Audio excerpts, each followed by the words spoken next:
You think you know the Bible? Think again. Forget the stories you learned as a kid. We're about to dive deep into the weirdest, most bizarre corners of the book. We're talking cosmic sea monsters, giant hybrid creatures, and ancient prophecies that sound, well, they sound a lot like today's news. Trust me, you're not going to look at this book the same way again. So yeah, most ancient cultures had myths about monsters, right? But the Bible describes something else. Meet Leviathan. This isn't just some big fish, it's a colossal sea dragon, a king over all the children of pride. It was a symbol of chaos so powerful that no human could ever hope to defeat it. And it's not just the monsters that are strange. You know those cute, chubby little angels you see on cards? Yeah, forget about those. The actual beings described guarding God's throne are, honestly, they're terrifying. We're talking about six-winged celestial beings covered from head to toe in eyes. Talk about otherworldly. But this is where it gets really strange. What if these ancient prophets weren't just seeing metaphors? What if these visions, written down thousands of years ago, were actually trying to describe modern warfare? All right, let's kick things off with cosmic creatures and fallen angels.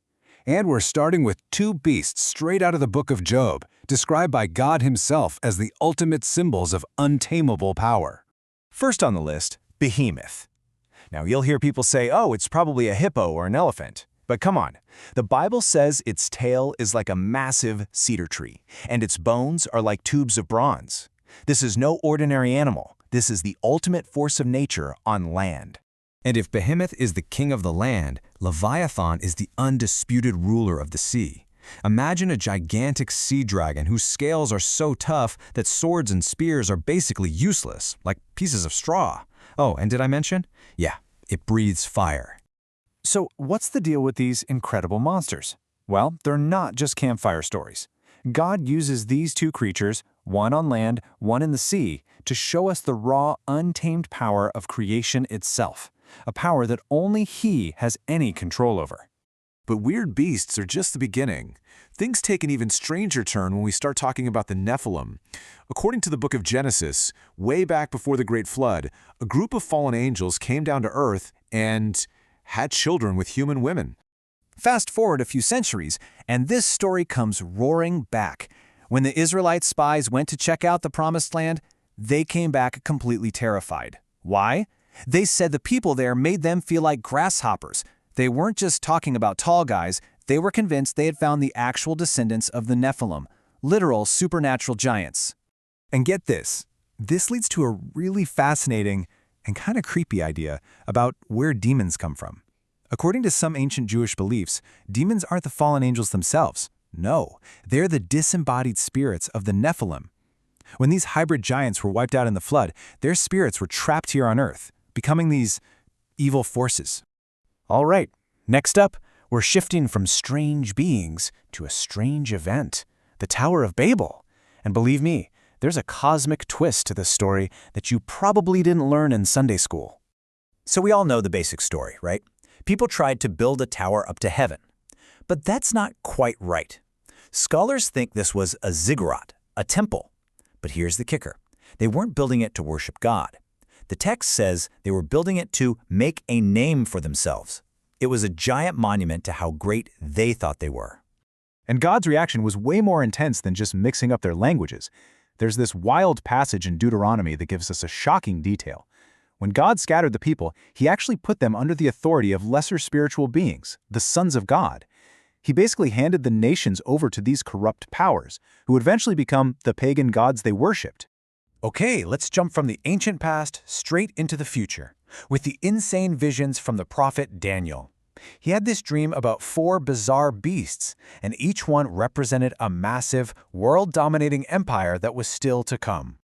So in this dream, Daniel sees these 4 monstrous beasts rising up out of a chaotic sea. You've got a lion with eagle's wings, then a ferocious bear. After that, a super-fast leopard with 4 heads. And finally, a 4th beast so horrifying he can't even compare it to an animal, with iron teeth and 10 horns. Each one a symbol for a brutal empire. But then, The vision zooms in and gets even more specific. A single little horn pops up among the 10, and it takes out 3 of the others. This horn has human eyes and a mouth that's just full of boasts. Daniel is told this horn represents a single, arrogant future ruler who will rise up, defy God, and just take over the world for a while. And that brings us to maybe the most chilling question of all. Is it possible that what these ancient prophets were seeing wasn't just symbolic? Could they have been struggling to describe something from our time, something like modern, apocalyptic warfare? This whole idea of fire raining down from the sky as judgment, it's all through the Bible, Sodom and Gomorrah. But there's a prophecy in the book of Revelation that takes this idea to a terrifyingly specific new level. See, Revelation talks about hail and fire mixed with blood falling from the sky, burning up a third of the planet's trees and grass. Now, think about a nuclear explosion. It vaporizes debris, sucks it way up into the atmosphere, and then it all falls back down as radioactive black rain, a fiery, toxic hail. The similarity is pretty hard to just brush off. And then there's this vision. The Apostle John, writing almost 2,000 years ago, says he saw something like a great mountain burning with fire get thrown into the sea. Pay attention to how he says something like. He's trying his best to describe something he literally has no words for. So what on earth could he have been seeing? Well, back in 1946, the U.S. military set off an atomic bomb underwater in Operation Crossroads. The explosion created a column of fire and water thousands of feet high. If you were an ancient person with zero concept of nuclear physics, how else would you describe that, other than a burning mountain falling into the sea? And the crazy parallels just keep coming. John sees a star named Wormwood fall and poison all the rivers. In a nuclear war, radioactive fallout would make fresh water deadly. Then John sees the sun and sky go dark. Today, scientists call that nuclear winter, when soot from massive firestorms would block out the sun and freeze the planet. Ancient vision, modern science. Okay, but we've saved the absolute strangest vision for last. We've seen cosmic monsters and apocalyptic prophecies, but none of it compares to the Bible's #1 weirdest vision, a direct look into the throne room of God himself. So what is it? What is the absolute strangest thing in the entire Bible? Well, the Apostle John was given a front row seat to it, and what he saw it's almost beyond words. John's vision starts with a throne. It's surrounded by a rainbow that glows like a pure emerald. But the being on the throne has no real form. John can only describe it as this blinding, shifting light, like looking through brilliant gemstones. And around the throne are these 4 living creatures, and this is where things just get completely alien. Each one has 6 wings and is covered, inside and out, with eyes. They have the faces of a lion, an ox, a man, and an eagle, and they just exist in this constant state of worship, day and night. And then, right there at the center of everything, John sees the only one who is worthy to open the scroll that seals the future. He's called the Lion of Judah, but what John actually sees is a lamb, looking like it had been slain, but it's standing.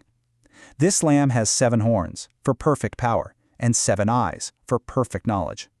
This is Jesus Christ, both the sacrifice and the victor. So why? Why is all of this so incredibly strange? The bizarre creatures, the wild symbolism? Because what we're reading are just peeks behind the curtain. It's a glimpse into the spiritual realm, a reality our human minds were never built to fully process. The prophets were just using the words and symbols they knew to describe a reality that is infinitely more complex than we can ever imagine. From cosmic beasts to heavenly thrones, these visions are some of the most mind-bending ideas ever put to paper.